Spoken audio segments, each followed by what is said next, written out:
Good day mga ka-FB, for today's video ay pumunta kami sa ilog at naligo. Nagbaon kami ng saging, isda, mais at mangga. Ang ilog nito ay dito lang malapit sa lugar namin at naalala ko dati, dito kami naglalaba at nagbabanlaw pag kulang o walang tubig ang isawad. Konting papasok lang galing highway at maaabot nyo na ang malalim na part ng ilog. Matagal-tagal na din ako hindi nakakapunta dito at sa paglipas ng panahon bumaba na ang level ng tubig dito. At di na kagaya ng dati na malinaw talaga ang tubig. Sa pagpunta namin dito na kami nagluto ng asaw na isda o yung inihaw na isda. Gumawa lang kami ng mga sausawan para sa inihaw, bagoong para sa mangga at ginamos para sa saging. Kasama ko pala ang aking mga barkada na barkada din ang aking asawa. Sa tubig alat sana kami maliligo pero ayaw namin umitim at ayaw namin na malayo.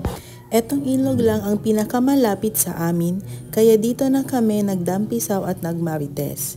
Hindi kami kompletong magbabarkada at sandali lang naman kami dito. Wala kaming dalang sapin at plato kaya dahon ng saging ang aming inilagay at nagbudel fight. Nagkatawanan pa kami dyan kasi wala kaming ekstrang paglagyan ng isda. Kaya naisipan namin sa dahon na lang muna. Ito pala yung mga isda na inihaw namin dahil mahal ang isda ngayon at 5 tao lang naman kami ngayon at may 2 lang kaming batang kasama. Yung malaking isda, mulmul ata tawag nila, Manila, hindi ko alam. At yung mga maliliit ay kabalyitas ata yung tawag nila. At eto naglalagay na si Marlon ng dahon ng saging at magpiprepare na siya para sa lunch namin. At malapit na maluto ang inihaw na isda.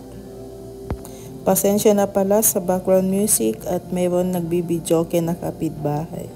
May dala kaming beer, 3 bottles lang to at 1 bottle lang yung nainom nila. Tira lang to nung last Saturday na nag-inuman sila. At may dalang may goreng yung kasama namin na si Marlon at inilagay niya iyon sa ibabaw ng kanin.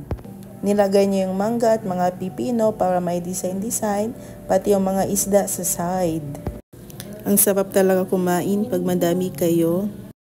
Lalo na pag magbabarkada, mapapadami ka talaga ng kain at mabubusog ka talaga.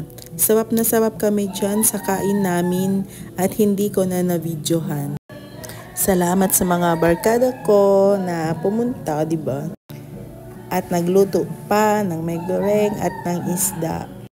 Kahit konting oras lang na magmarites, ang saya-saya talaga. Naligo pa kami dyan sa sapa at nag-inom pa sila ng beer, 1 bote lang. Diyan kami naligo. Maganda talaga yung tubig, malamig at presko talaga. Nagmaritas pa kami bago umuwi. Dito lang pala to guys, sa Busay, Isabela City, Basilan. Kung makakapunta kayo, daan tayo. Don't forget to like, share, and subscribe to my channel. Thank you!